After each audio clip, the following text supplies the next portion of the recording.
Hey, thanks for joining me. Today, we're going to demystify something that a lot of parents notice and honestly worry about a little bit: in-towing. You've probably heard it called being pigeon-toed.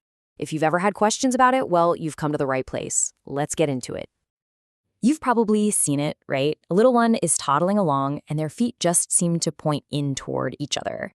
If you've ever caught yourself wondering what's going on there, believe me, you are not alone. So we're going to break down exactly what's happening and, more importantly, why. All right, so first things first, what are we actually talking about when we say pigeon-toed? Let's get a really clear, simple definition so we're all on the same page from the get-go. So, at its simplest, in-towing is exactly what it sounds like. A child's feet turn inward when they're walking or running.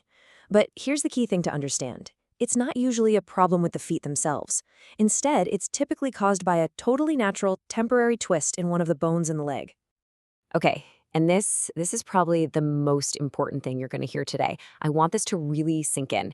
In-towing is super common in kids, and almost all of the time it gets better all by itself as they grow. No intervention needed, just time.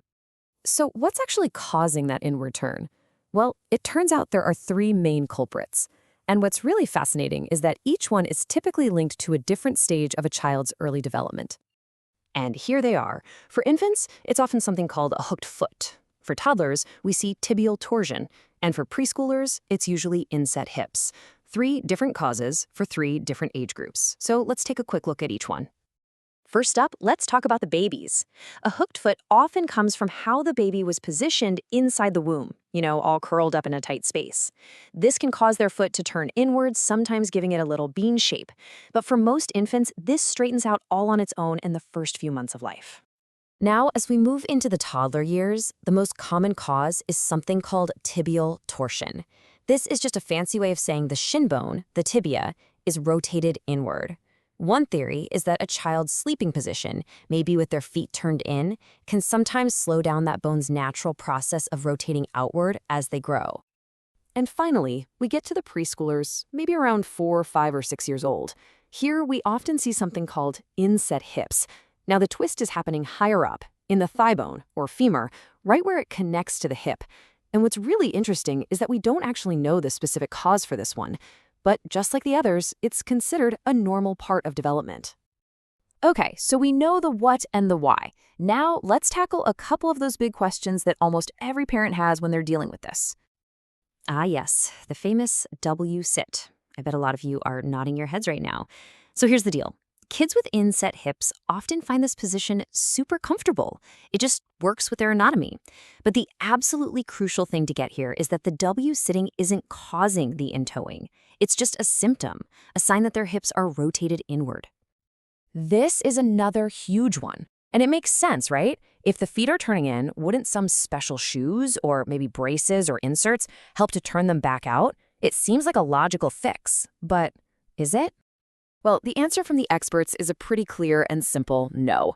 Things like corrective shoes or inserts might change how the foot is positioned while they're being worn, sure, but they don't actually speed up the natural correction of that underlying twist in the bone.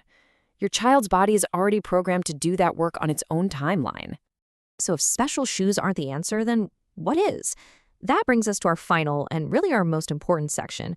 What's the actual path to correction? What should you do? And it all comes back to this one simple idea. For the vast, vast majority of children, the best course of action is to do nothing. It's about patience. The recommendation is to just let nature take its course, allowing the bones to gradually untwist as the child grows and develops. But of course, you want to know, when should I actually worry? And that's a fair question. This gives us some really clear, simple guidelines. For that hooked foot in infants, you check in with a doctor if it's still there after about 3 months. For tibial torsion, if it's sticking around for more than a year, or if it seems way worse on one side than the other. And for inset hips, if it's still noticeable 8 years after you first saw it. These are the specific flags that tell you, okay, now it's time to have a chat with a specialist. So let's wrap up with this powerful and hopefully very reassuring thought.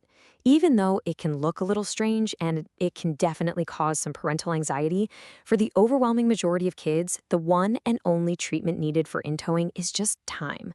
It's a developmental phase, not a defect. And that is our deep dive into in-towing. I really hope this explainer helped clear things up for you and maybe put some of those worries to rest. Thanks so much for tuning in, and hey, let us know in the comments what's another common childhood mystery you'd like us to tackle next time.